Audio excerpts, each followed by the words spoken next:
your host today, I would like to welcome you all to Optus Business Vision 2011. The theme of today is innovations for the evolving workforce. It is a time of change. Work is becoming more fluid. Changing technologies such as tablets and smartphones, real-time collaboration tools and cloud computing are enabling a new workplace, one that can be more flexible and more productive. We hope to share findings about future working trends, as well as bringing a range of insights from analysts, experts and customers. With technology rapidly changing the way people work, live and learn, IT managers and HR professionals are facing a set of new emerging challenges to the way they do their jobs. But amongst the challenge also lie exciting opportunities to drive innovation, productivity and staff engagement. Our speaker today, Dominic Thurbon, is co-founder and Chief Creative Officer of ChangeLabs, a behaviour change consultancy with over 50 staff across 3 countries. At just 28, Dom has designed some of the largest behavioural change programs in the world and has clients here and overseas including IBM, Commonwealth Bank, Johnson & Johnson Medical and Lexus, advising them on the forces of change that are reshaping markets and workplaces. Dom firmly believes if we can effectively harness new technology and drive appropriate change in practice, then we can move confidently into the future, knowing that our models will stand the test of time. This morning, Dom is going to share some thoughts based not only on the Future of Work report, but also his experiences with clients around the world, looking at why work is no longer just a place and we can do to prepare ourselves for this future that is rapidly becoming the present. Please welcome to the stage, Dominic Thurbon.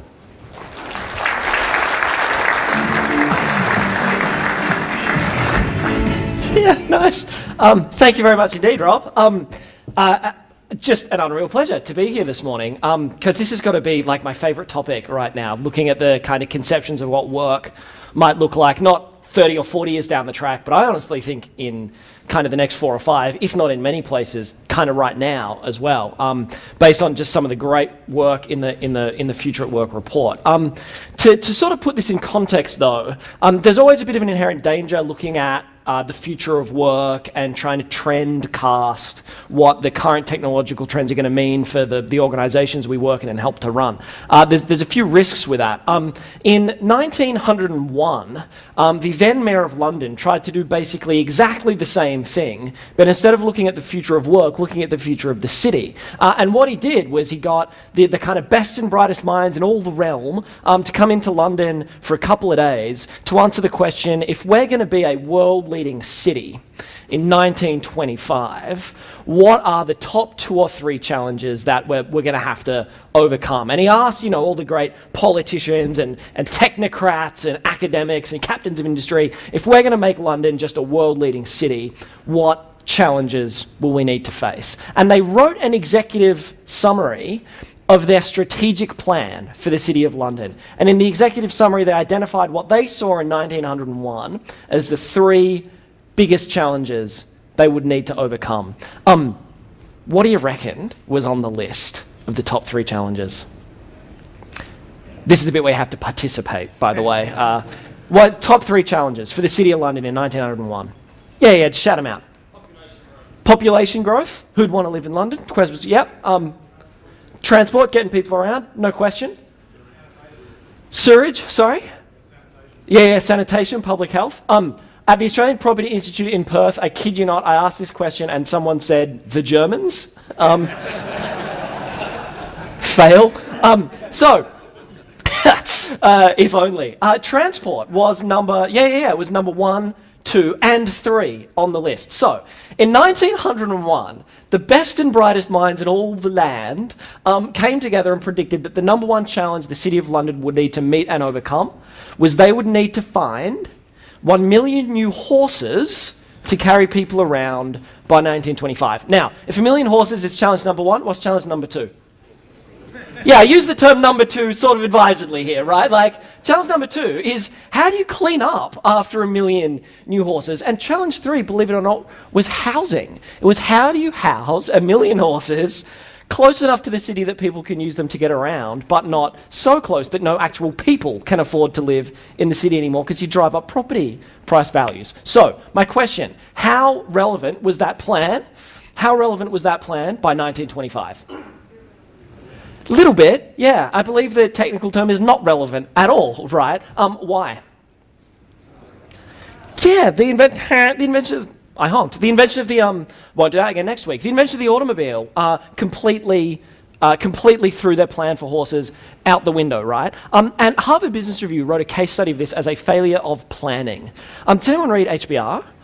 Sorry, let me rephrase that. Are there any other massive nerds in the room? HBR wrote, that's a no, obviously. HBR wrote a case study as a failure of planning, and they excused it. And they excused it on the grounds that you can't predict what new technology will come along that will change your model for doing things. But something didn't work with that for me, right? I was like, the timeline seems wrong. So I went back to Wikipedia, font of all good knowledge in the world, and it turns out in 1901, not only was the motor car well and truly invented by 1901, there were 75,000 cars already on the road at the time of this meeting. Right? There were 750 companies trying to make cars for profit at the time of this meeting, and yet the best and brightest minds were planning for a future of horses. And I think their problem was not that they can't predict the future of technology. It's the problem, I think their problem was the assumptions they made about how the changes that were happening right now, not in the future, but right now, that they could see, feel, touch, and in this case drive, the assumptions they made about how those changes would impact their model for doing things were just so far off base that the plans they made were completely irrelevant. And the reason I just think that's such important context for today, and I think you're all able to download now the future of work study that Optus did on this, is that when you look at the sorts of, I mean, it's a phenomenal piece of work, right? And when you look at the sorts of trends that are identified, these are not mythical, apocryphal, maybe in 5-10 years this will happen. These are trends being felt and impacting our models and the way we do things, particularly if you're in the IT part of the business, which is like, well, increasingly everyone, but it's certainly a significant part of the room today, and HR as well. If you're in those parts of the business, this is not future casting. This is impacts that we're feeling right now. And so what I wanted to do to sort of frame up the event, there's some amazing sessions coming later on. I just wanted to cast out three provocations, three ideas about what this present future might actually look like, and therefore what, as IT professionals and HR professionals, we may need to be thinking about if we want to design strategies that don't plan for a million new horses, if that makes sense. So the future of work, the future of office. I want to throw out three ideas for what it may look like. Number one is, that's just a slide. Number one, is I think the future of work is going to be highly, highly collaborative. And I don't mean this in a soft, touchy-feely, nice, ooh, work together sort of way. I mean in a, because some people use it in that context, I mean it in a really hard-nosed approach to the way IT enables information management across businesses. And I think that represents the most important part of the future of the way we work if we want to fully tap and leverage the expertise of the people already in the business. I want to explore this by asking a question.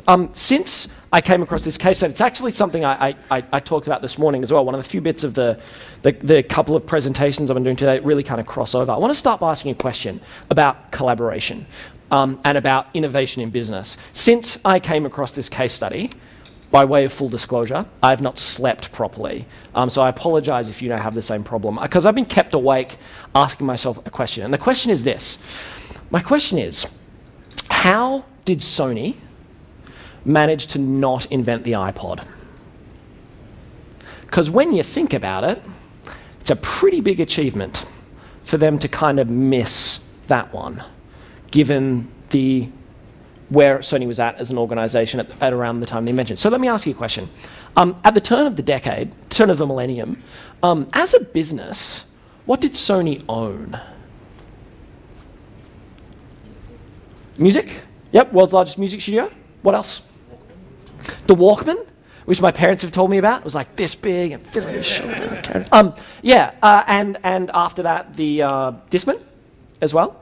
So portable music technology, basically invented by Akira Morita and Sony.